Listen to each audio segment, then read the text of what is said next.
Diego, 5, Pao. Diego, ¿qué Perdón. pasó? ¿Por qué estás sufriendo?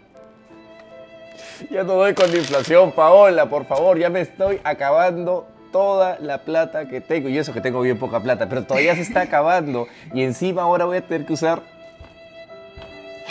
mis monedas de colección, Paola. Mis No, ¿hace monedas cuánto de las estás colección. coleccionando? Hace como 10 años, Paola. Desde que empezaron a salir.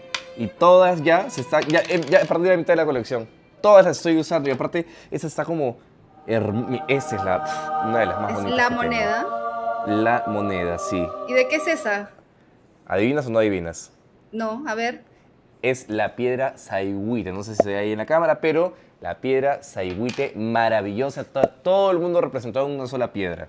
Ay, sí me acuerdo, sí me acuerdo. Es una piedra grandota y además es súper Así especial es. porque como dices es como, no sé, si fuera todo un plano entero dentro de una misma piedra, ¿no? Ujú. Y esa piedra está en la región de Apurímac, que es la tierra Ahí, de unos ahí. paisajes hermosos, conocidísima por eso, de José María Arguedas El gran José María y Arguedas. de nuestra presidenta también, ¿o no? Ujú. Y de algunos varios conflictos, diría yo Sí, también. claro, y claro, y no son solo de ahora, por cierto, ¿no? De hecho, en Apurímac que está Las Bambas, la minería es súper importante, ahí Claro. está, por ahí pasa el corredor minero del sur, y te acordarás que en la temporada pasada conversamos sobre los bloqueos y qué tan importante puede ser esto para la región y para todo el Perú, ¿no? Exacto, y no solo eso, sino estaba revisando una data que me habías pasado tú, porque aquí, señores, tengo que ser honesto, Paolita siempre me manda la data precisa y específica para saber todo del Perú. Y estaba viendo que, sin embargo, el 70% de la población no cuenta con acceso a los servicios básicos, saneamiento, luz, agua, desagüe, Con etcétera, todos cosas que a la vez. nosotros necesitamos como para tener un estado de vida, digamos, normal, ¿no? Dentro de lo que normal se entiende. Y también no voy a hablar de los índices de pobreza, porque claramente que hay unos índices de pobreza altos y en teoría es una zona que recibe canon. Entonces, ¿dónde está esa plata? ¿Qué sucede? ¿Qué está pasando con la incidencia de pobreza desde el gobierno regional, desde el gobierno central? No lo sé. Nuevamente estoy aquí enredado. Así es, Diego, y bueno, siendo una región tan importante para el avance de nuestro país, creo que ya llegó el momento de desenredarnos y aprender un poquito más. Sí, así es. Vamos con eso. No, Y tranquilito, que no tienes que usar tus monedas. Mira tu celular. Paola me acaba de yapear como 300. Listo. Tengo Sugar Friend.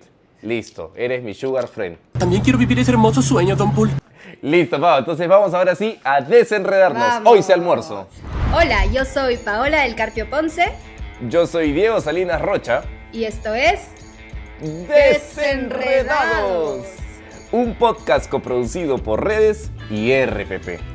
Así es, Diego, y bueno, ahora sí, para entender un poquito mejor y con algo más de detalle cómo funciona y cómo se encuentra en este momento la región de Apurímac, hoy vamos a conversar con su presidente de la Cámara de Comercio. Es Eduard Salvador Palacios Vázquez, pero nos dijo que para los amigos es Salvador, así que Así es. bienvenido, Salvador. Palmas para Palmas, Salvador, palmas. por favor. Desenredados Hola. vistiéndose de gala, teniendo a un invitado de lujo como siempre. Salvador, como te decía gracias. hace un ratito, eres nuestro salvador ante el desconocimiento de temas tan interesantes y tan importantes en este momento. Y yo siempre empiezo con preguntas muy, muy básicas. La primera que te quiero hacer es, ¿cuáles son las principales actividades económicas en la región? Sabemos que existe claramente el ingreso por la extracción minera, pero existen otras, ¿no? ¿Y cuánto realmente la minería es práctica importante para la población de Apurímac? Diego, Paola, gracias por este espacio en el que seguramente vamos a aprender mutuamente. Bueno, Apurímac, primero decirles pues que es una de las dos únicas regiones en el Perú que tiene un legado en el nombre, que es quechua. Apurímac significa Apu, es Dios, Rimac significa hablar, ¿no? Es el Dios que habla. Y su principal actividad económica, y yo no sé por qué autoridades subnacionales como gobierno regional y municipales tienen miedo de decirlo, nosotros somos una región eminentemente minera. Y eso se convierte en una oportunidad para poder desarrollar nuestra región y también el país.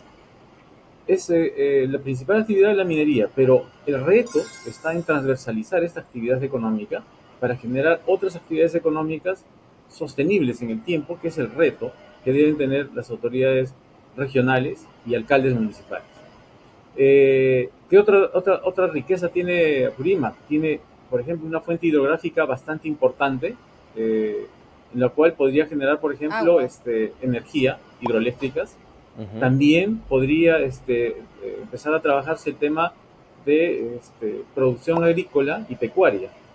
Si bien es cierto que Raimondi graficó a Apurímac como un papel arrugado por lo agreste de su geografía, también esto se convierte en una oportunidad, porque los pisos ecológicos de nuestra región permiten una diversidad de plantaciones que podrían competir en el mercado, un mercado un poco más especializado para hacer producción orgánica de un montón de cosas. Andahuaylas es una de las provincias de Andahuaylas, de Apurímac, justamente donde se inició pues el conflicto, pero sin embargo es la alacena, es la, como le decimos, es la mata, es el lugar donde se dio el origen de repente de la papa. Hay miles de variedades de papa y esas están en Andahuaylas. Wow. El reto está en cómo transformamos todo ello. Nosotros siempre hemos dicho, oye, no solamente hay que vender nuestro cobre, por ejemplo, a China o a otros Claro. países del mundo. No solamente hay que venderle nuestra papa nativa a diferentes mercados, porque ellos lo devuelven, esta materia prima lo devuelven transformada y obviamente muchísimo más cara que como Más se la caro. vendimos. Entonces Claro. el reto está en eso. Si queremos hablar de crecimiento, hablemos de transformación de la materia prima y generar productos terminados, ¿no? Entonces, Apurímac se circunscribe en producción minera, que es el fuerte, las bambas, que en este momento viene a ser pues la empresa, la extracción minera más importante de Apurímac y seguramente del país, también una de las más importantes del país, es una de 17 que estaban en cola hasta que se generó este conflicto social y que lamentablemente ha Así es. paralizado. Una de ellas, por ejemplo, los Chancas de Sauder, que el campamento fue quemado y no hubo hasta ahora gente que diga quién ha sido y son pues delitos que quedan impunes. Pero estos son oportunidades que se pierden en el tiempo. Claro, de hecho estábamos viendo las estadísticas y vimos que las bambas, solo las bambas, significaba más o menos el 70% del presupuesto de Sí. la región de Apurímac y el 1% del PBI de todo el Perú. Es enorme, solo para hacer Es un solo proyecto, gigantesco. ¿no? Mira, Es increíble. Apurímac se escribe del 2016 para adelante y de 2016 para atrás. Hasta el 2016, Apurímac era la segunda región más pobre del Perú. Del Lo recuerdo, 2016 con para Huancavelica. adelante, las cosas cambiaron. Nuestro PBI, como bien lo dices, Paola, las Bahamas representan para el PBI regional más o menos en un 79-80% y para el Perú representa en Increíble. 1% del PBI. Significa Es que un día de paralización de las Bambas, Apurímac pierde aproximadamente 3.8 millones de soles diarios y el Perú pierde Increíble. 5.2 millones de soles diarios. Si nosotros solamente vemos cuánto es construir un colegio o una posta médica, vemos pues que diariamente estamos perdiendo la oportunidad de darle más acceso a la salud, más acceso a la educación, no solamente a claro. Purímac, sino también al Perú en general, ¿no? Y eso que menciona Salvador, qué importante que es para todos los oyentes de Desenredados, como un momento para analizar nuevamente la articulación económica del país, ¿no? Que existan paralizaciones en proyectos mineros o algún conflicto social, a veces se ve lejano porque no vivo en la región, estoy lejos o no lo leo en las noticias, pero prácticamente, enfáticamente sí nos genera un impacto real el día a día, las horas contadas, ¿no? Y ahora que estamos hablando específicamente de Apurímac, que representa el 1% del PBI del país, realmente es un impacto fortísimo. Entonces, que veamos paralizaciones constantes o de larga duración o que veamos conflictos que no llegan a ningún puerto de diálogo, efectivamente está afectando a los peruanos siempre menos favorecidos, que son los que terminan Sí. siendo los mayores afectados en estos conflictos. Paola, por favor. No, sí, Salvador, cuéntanos un poco, quizás no todos saben bien cuál es el problema en las Bambas, ¿no? Porque claro, ahora tenemos paralizaciones que tienen mucho que ver con las movilizaciones en todo el país, pero ya se ha paralizado las Bambas también el año pasado, ha habido diferentes problemas en diferentes momentos. ¿Qué pasa con las Bambas? Y esto de que se paralice, y como tú bien dices, se pierden millones cada día. ¿La gente lo siente en su día a día? O sea, ¿llega la gente a sentir esta pérdida realmente? Claro que sí, claro que sí. Mira, Las bambas, directa e indirectamente, representa el ingreso aproximadamente para 75.000 familias, de las cuales la gran parte es de Apurímac y de Cusco. Hay 1.200 empresas que son proveedoras de servicios, esta es de la cadena de servicios. 1.200 empresas que proveen a las bambas, entre una diversidad de cosas. De las 1.200, pongámosle solamente una fuerza laboral que le llamamos PEA, una fuerza laboral que sea pues de 3 trabajadores por las 1.200. Entonces, todo eso en suma, más los 8.500 que trabajan en las bambas, suman 75.000 familias que son directamente afectadas. Pero, ¿qué sucede? A las bambas, cuando empezó la actividad, todavía estaba en manos de Glencore Strata.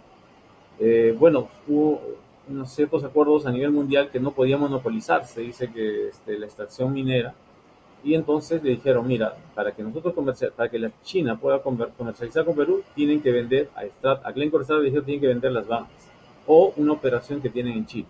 Decidieron vender las bambas y lo compró MMG, una empresa china. Esa empresa china seguía trabajando con las políticas de Glencore Strata, y en realidad fue un trabajo bastante interesante porque cómo se manejó el tema social incluso ha sido mérito de estudio en varias universidades del mundo, ¿no? Porque ha sido bastante interesante cómo es que se compenetró el trabajo de extracción con la población. La compra de una población que se llamaba Fuerabamba y le construyeron una ciudad que se llamaba Nueva Fuerabamba, y donde trasladaron a toda la gente allí y todo esto. Pero el problema, ¿dónde empieza a agudizarse? Cuando empiezan a tener estas comunidades, les han dado dinero, les han pagado por sus tierras y todo, además de reubicarlos, empezaron a aparecer pues asesores legales donde le decía, oye, el 1,5 millones que te ha dado no es suficiente, tú le puedes sacar más plata. Y entonces empezaron a azuzar a la población y decirles pues, ¿sabes qué? Esta es la gallina de huevos de oro, así que hay que sacarle más plata. Pero en ese sacarle Y plata a la esta comunidad... información que menciona Salvador, que les daban, por ejemplo, a las personas que vendían sus terrenos, ¿era información válida, verídica, o era básicamente una información para aprovecharse de la oportunidad que se estaba dando? Porque si ya habían pagado por el terreno, ¿era realmente una estafa? ¿Los habían realmente mal pagado, como se dice coloquialmente, o no? No. Incluso yo he llegado a ver los contratos y hay familias que han recibido 1,5 millones de soles y todo ello por la compra de lo que le corresponde en la comunidad, y además de ello les han dado ciertas otro tipo de comodidades, como construirles una ciudad con más de 400 viviendas, casas de 3 pisos, tipo chalets, creo que es tipo chalet americano, con un hospital, con colegio, con estadio, con calles asfaltadas y todo eso. Es una ciudad muy moderna lo que les han construido. Pero entonces, se jugó con las expectativas de la gente. Así es. Entonces, yo creo, no, lo que pasa es que no supieron invertir. Entonces, se compraron camionetas, se compraron vehículos, se compraron de todo, pero no supieron hacer pues que este dinero empiece a producir. Entonces aparecieron los asesores y dijeron, oye, no tienes plata, hay que pedirle más plata. Y en esto también, aún así, se sobrellevaba las cosas, hasta que apareció pues un señor de Chumbivilcas que llegó al Congreso y le dijo, Chumbivilcas, al ubicarnos, es una provincia de la ciudad de la región Cusco, que está al costado de Operación Las Bambas, que está en Cotabamba, Sacurí. Y le dijo, como es parte del corredor minero, ciérrenle las pistas, ¿no? Ciérrenle las pistas y exijan que ustedes sean parte de los beneficios que brinda la minera Las Bambas, a pesar de que la ley dice otra cosa. Les obligaron a hacer eso, y entonces tomaron las carreteras, que es un delito, eso está mal, por ejemplo, y empezaron a negociar. Actualmente hay pues 6 distritos y más de 14 comunidades de Cusco que son beneficiados dentro de todo este tema del corredor minero, como si fuera parte de la zona de influencia de la Bamba. Y entonces, esto agudizó el problema. Entonces Apurímac dijo, pero si a Cusco lo beneficia de esa manera, también entonces Apurímac que nos beneficie de otra manera, y empezaron a una guerra de beneficios que no tienen asidero legal, porque ya han sido contratos que han sido firmados, han sido pagados, que no les correspondía, pero lamentablemente no había una respuesta política que era necesaria, porque el Estado tiene que actuar de mediador, ¿no? Muy bien, ustedes comunidad, ¿qué cosa quieren? Gestionar. ¿La empresa se compromete? Sí, muy bien. Entonces se generaron las famosas mesas de diálogo. Y estas mesas de diálogo, ¿quién no era el que asistía a estas mesas de diálogo? Era el gobierno central. Entonces, si papá no está presente, los hermanos tienen a pelear, a discutir porque no hay quien medio. Entonces, ha habido esos temas y ahora con los conflictos sociales que empezaron en diciembre, 14 de diciembre creo, las cosas se han agudizado más porque hay grupos políticos que van y les dicen, oye, no solamente vamos a cerrarte las carreteras, hay que tomar los campamentos mineros y hay que desaparecerlo porque ellos están llevando nuestro mineral. En realidad, no están, ellos están perdidos de lo que es la verdad. Porque y eso muchas veces lo hemos dicho, ¿quién tiene la culpa de que las cosas no se hayan podido dar en Apurímac como debían de ser? Los gobernadores regionales y los alcaldes. ¿Por qué? Eso. Del Claro, es que 2016 tienen todo el uso al del canon ahí. 2021 han recibido más de 2.000 millones de soles en solamente Exacto. regalías y canon minero. Por eso le decimos, había un auge económico. El cierre de brechas, ¿dónde está? ¿Dónde están las vías de interconexión provincial que no existe? ¿Dónde está el tema de meter dinero al tema productivo, generar asociativismo, cooperativismo, juntar a la gente, empezar a decirles, por acá Claro. es el camino del desarrollo y tú te beneficias con esto? No hubo. Entonces, cada 4 años entra un alcalde y no contemplan los planes de desarrollo, que tampoco existen en los distritos y en las provincias y en la región. Cuando uno entra al mar, ¿se acuerdan de Cristóbal Colón? Pues, ¿no? El motín que le hicieron. No llegamos a tierra y entonces querían tomar el barco. Pero si tú le dices, mira, salimos de tal fecha y llegamos tal fecha a tal sitio, todos agarramos el remo y empezamos. Más o menos Claro. es así. Los distritos, las provincias, las regiones no tienen un norte, no saben a dónde van. Solo saben que hay plata hay otro grupo Y que que, dice y que se deberían llevan estarse tu beneficiando plata. más. Exacto. Perdón, así es, claro. Pero Entonces, ¿cómo me beneficio? Yo quería comentar que hace poquito vino un primo mío que no vive en Perú, no es peruano, su mamá es peruana, pero no es peruano, y me intentaba preguntar y intentábamos llegar a un punto de diálogo porque me decía por qué las personas, sobre todo del sector minero, están ahora en paralizaciones y huelgas si es que se gana tanta plata con la minería. Entonces yo le intentaba explicar que el gobierno central redistribuye el canon minero a las gobernaturas regionales, a las alcaldías para que puedan ejecutarse, pero ahí está, el gran problema ahí es la falta de educación, de instrucción para hacer una buena gestión pública, para tener un proyecto a largo plazo y no en el tiempo del periodo del gobernador o del alcalde. O sea, a veces yo también me cuestiono, ¿realmente la descentralización desde tu punto de vista ha logrado generar un aspecto positivo en Apurímac? Hablemos únicamente de Apurímac. ¿O consideras, Salvador, que la descentralización en el caso de Apurímac ha sido un factor en contra? Porque justamente, ¿a quién se le exige? ¿Al gobierno central? ¿Al gobierno regional? A ¿Al la empresa. alcalde? ¿A la empresa? Sí. Entonces, ¿quién finalmente resuelve esto? Porque claro, se paraliza una carretera, se quema un campamento minero, entonces de pronto, ¿a quién le pido una ayuda, una solución? ¿A la presidenta? ¿Al Congreso? ¿A mi presidente regional?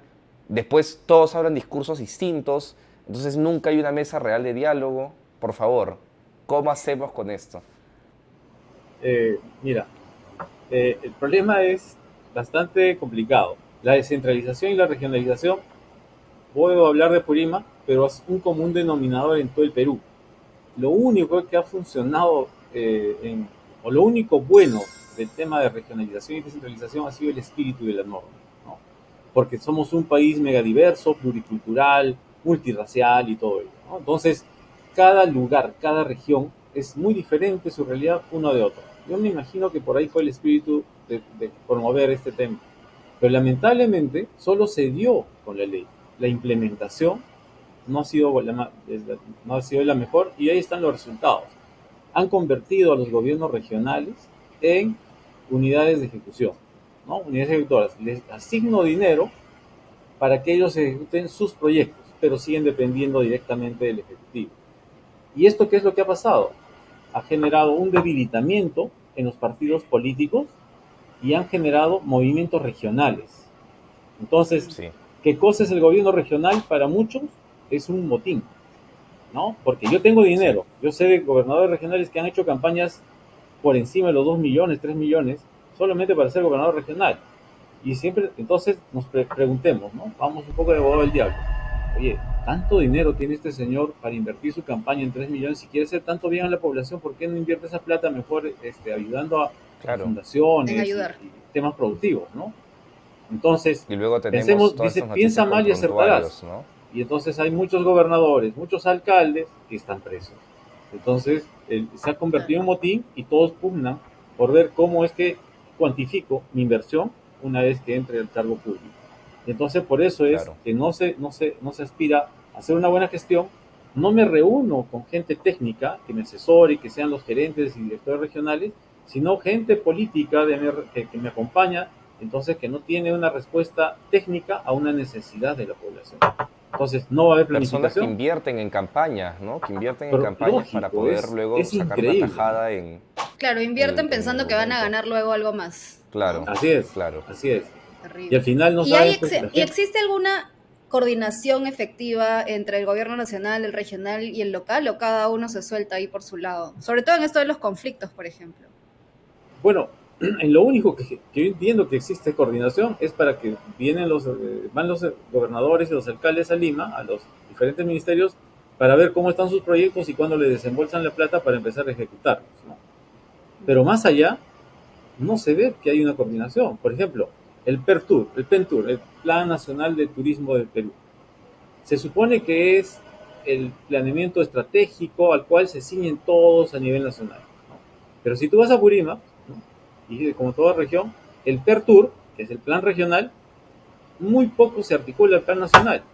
Y si tú vas a la provincia, el provincial no se articula al regional y el distrital no se articula al provincial. Entonces, cada uno habla un idioma diferente. Entonces, ¿qué perdemos ahí? Perdemos dinero, perdemos oportunidades, perdemos tiempo y generamos desazón en la población y entonces generamos conflicto social. Entonces, ¿cuál es el cuello de botella? Y lo he dicho siempre, los gobiernos subnacionales, alcaldes y gobernadores regionales. Se tienen que cambiar muchos conceptos y habría que hacer que todos se alineen a un solo plan de desarrollo, porque potencial tenemos enormes, no solamente en el sur, sino en todo el Perú. Todo el Perú, sí, Sí. sin duda, sin duda. Y cuéntanos un poco cómo se ha sentido, bueno, la pandemia evidentemente ha sido un problema gigante para todo el país, y luego vino acompañado de un montón de problemas también económicos, ¿no? Entre ellos la inflación. Cosa que Diego lo ha tenido acá sufriendo mucho hasta hace un momento. Pero cuéntanos un poco cómo se ha vivido esto en Apurímac, cómo está el tema de los precios. Me imagino que ahora también con los conflictos está un poco más complejo.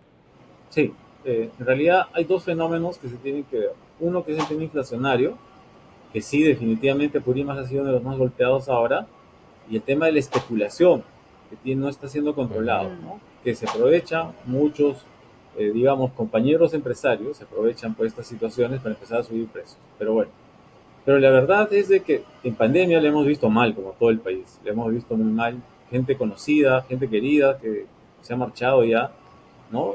Lamentablemente, y bueno, por un mal manejo obviamente de este tema, y salir de este tema ha sido, se venía una reactivación que Purima no ha podido ser beneficiada en su mayor parte. ¿Por qué? Porque lamentablemente más del 60% es informal. Y Claro. quienes han sido beneficiarios de Reactiva, por ejemplo, son los que tienen RUC o los que tienen huella financiera. Obviamente, si no, pues cómo controlo su actividad.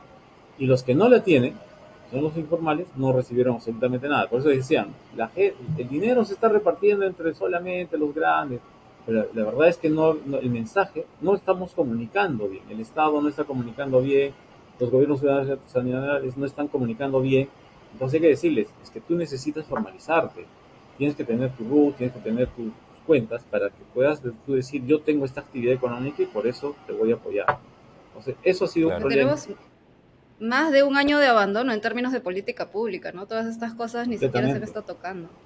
Completamente. Y sumando a completamente. esto, ya que estamos hablando de crisis, parece que nuestro país va de tumbo en tumbo, desde la pandemia ya hasta Nunca se antes, ya acaba, estábamos, nunca se ¿no? acaba. Como una y otra tras otra. Yo te quiero preguntar, ¿cómo se ha vivido toda esta crisis reciente desde el golpe de Castillo?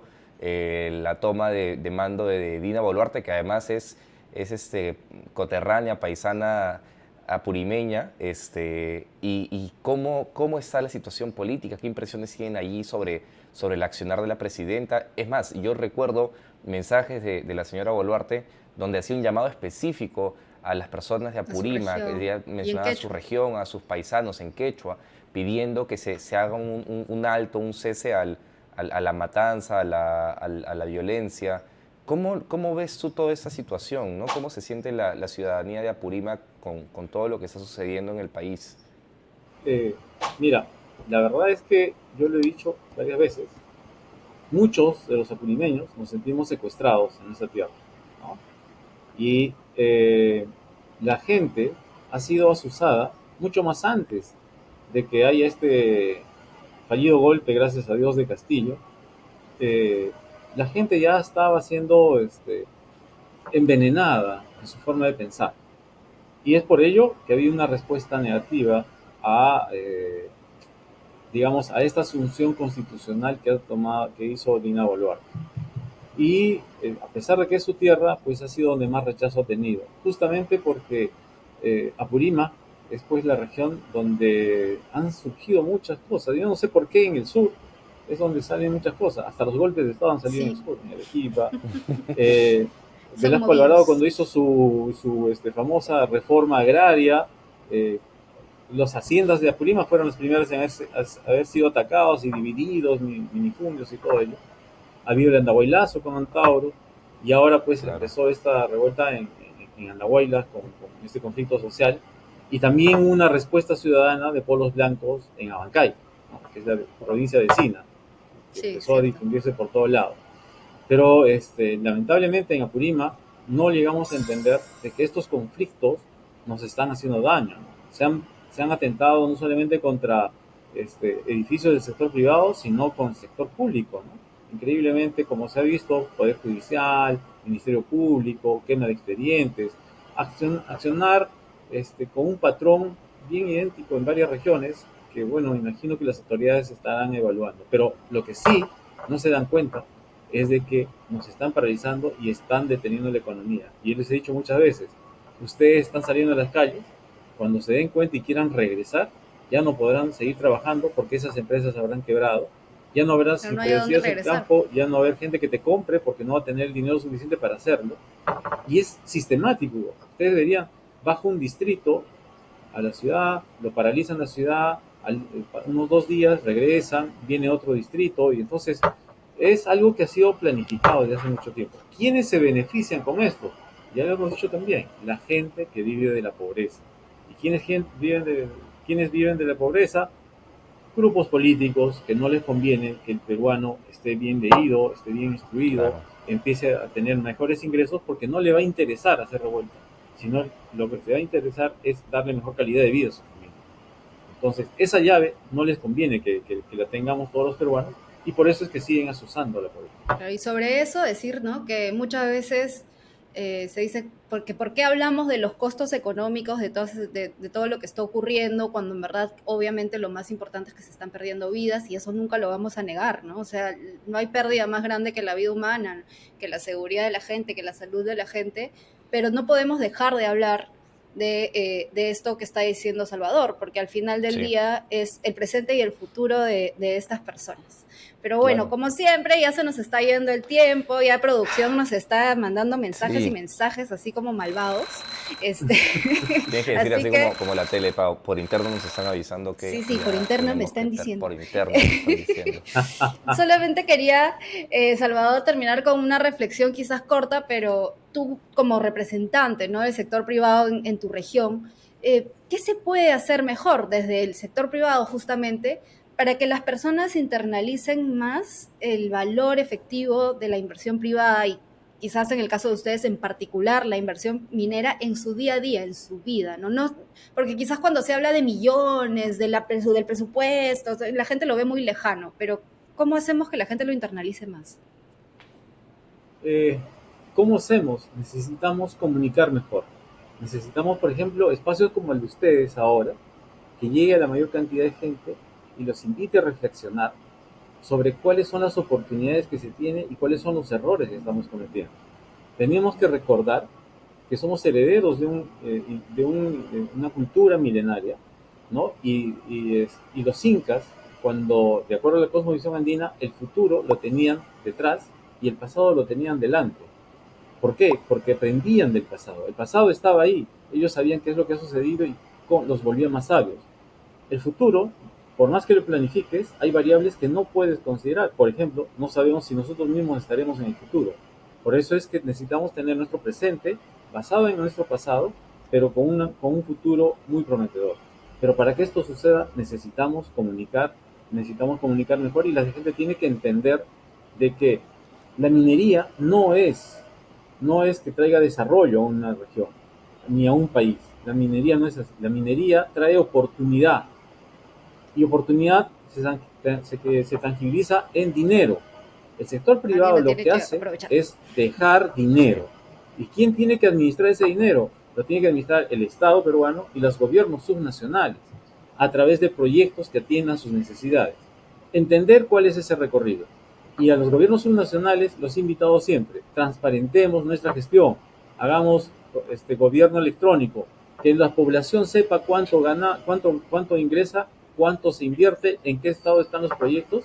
Y una población informada no es una población que se altere o que te tome carretera. Al contrario, cuando lo escondes es cuando uno sospecha que está yendo algo mal.